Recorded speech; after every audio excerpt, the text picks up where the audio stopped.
क्या आप रिसेंटली किसी आयुर्वेदा, होम्योपैथी या बीडीएस के कॉलेज में गए और उन्होंने कहा हो कि 10,000 रुपए दे दो और आप अपनी सीट पक्की समझो?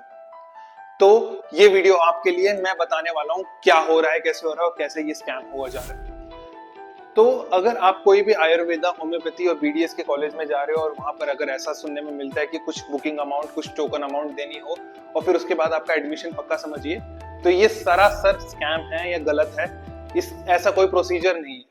अगर आप एमबीबीएस, बीएएमएस, बीएचएमएस जैसे मेडिकल के कोर्सेज करना चाहते हैं तो आपकी जो काउंसलिंग है वो ऑल इंडिया हो चाहे स्टेट हो, वो कराते हैं और एक ऑफिशियल चैनल के थ्रू ही आपका एडमिशन होता है। किसी भी सिंगल कॉलेज के हाथ में पावर नहीं है आपको सीधे एडमिशन कराने का। Proper meritless, proper counselling, proper merit के बेसिस पे ही आपका एडमिशन होता है। कोई भी और वे आउट नहीं है इसका। तो कॉलेजेस क्यों करते हैं, क्या करते हैं और किस लिए करते हैं? तो अगर आप जैसे मान लो बच्चा कोई जा रहा है वहां पर कॉलेज देखने, तो उनसे आप कहते हैं कि आप 10,000 रुपए दे दो, उनकी मार्क्स पूछ लेते हैं और उनको समझ जाता है कि इस कैटेगरी में इस मार्क्स पे इसको मिल ही जाएगा कॉलेज काउंसलिंग के थ्रू भी। तो ये बच्चे को पहले ही अपने पास या कहीं और किसी और कॉलेज में देखने ना जाए, और जनरली ये प्राइवेट कॉलेजेस में ट्रेंड देखा गया है। तो ये बच्चे को जल्दी से अपने पास रखने के लिए उनसे कुछ टोकन अमाउंट के रूप में कुछ पैसा ले लेते हैं, कुछ फिक्स डिपॉजिट या फिर कुछ भी नाम देके 10, 15, 20, 25 जितने भी होते हैं वो ले लेते हैं और फिर कहते हैं कि हम आपकी काउंसलिंग भी देंगे। कुछ कुछ तो ये भी कहते हैं, नहीं तो मोस्ट ऑफ द टाइम्स जो बच्चा होता है वो वही कॉलेज रखता है और वो उनको कॉलेज मिल जाता है जो कि उसको वैसे भी मिलना था। तो ये भी कहते हैं कि आपकी जो अमाउंट है जो आप मुझे दोगे हम फीस में फिक्स कर लेंगे या एडजस्ट कर लेंगे।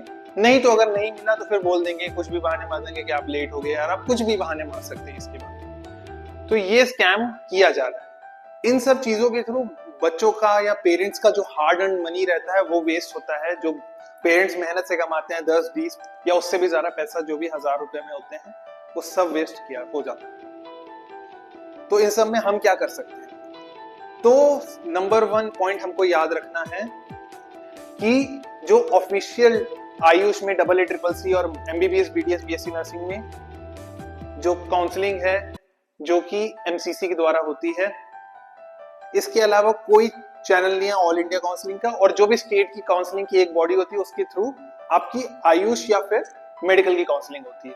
इसके अलावा कहीं से कोई भी एडमिशन के लिए बोले तो वो सब कुछ गलत है, ऐसा नहीं होता। उसके अलावा आप सब कहीं से भी ये सब चीजें हो रहा है तो आप उनसे और तहकीकात करिए और पूछिए कि आप क्यों ले रहे हैं, कैसे ले रहे हैं। काउंसलिंग की थ्रू एडमिशन होता है, आप ऐसे कैसे ले सकते हैं, और भी कई चीजें आप पूछ सकते हैं। ये आपका अधिकार है और आपको पता होना चाहिए ये सब चीजें, क्योंकि बच्चे के करियर का सवाल है। एंड ऑल्सो जब भी आप डॉक्यूमेंट्स दें, और जैसे ऑनलाइन काउंसलिंग होती है तो सारे ट्रस्टेड जगह पे ही आप अपनी सारे डॉक्यूमेंट्स दें। नहीं तो जो भी ब्रोशर में दिए गए हैं वेबसाइट से वहीं पर ही सब कुछ रजिस्टर करें, सब चीज करें, क्योंकि इस सब चीजों में स्कैम बहुत है और हम नहीं चाहते कि आपके साथ कुछ भी गलत हो। विद्या सारथी का मिशन है कि आप सब लोगों को सचेत करना और जो भी चीजें हैं जो छुपाते हैं कॉलेज वाले और जो चीजें नहीं पता पेरेंट्स को वो आप तक पहुंचाना, और बच्चों को एकदम पारदर्शी वे से काउंसलिंग के बारे में बताना। अगर आपके किसी फ्रेंड के साथ ये हुआ हो या फिर किसी जानने वाले के साथ हुआ हो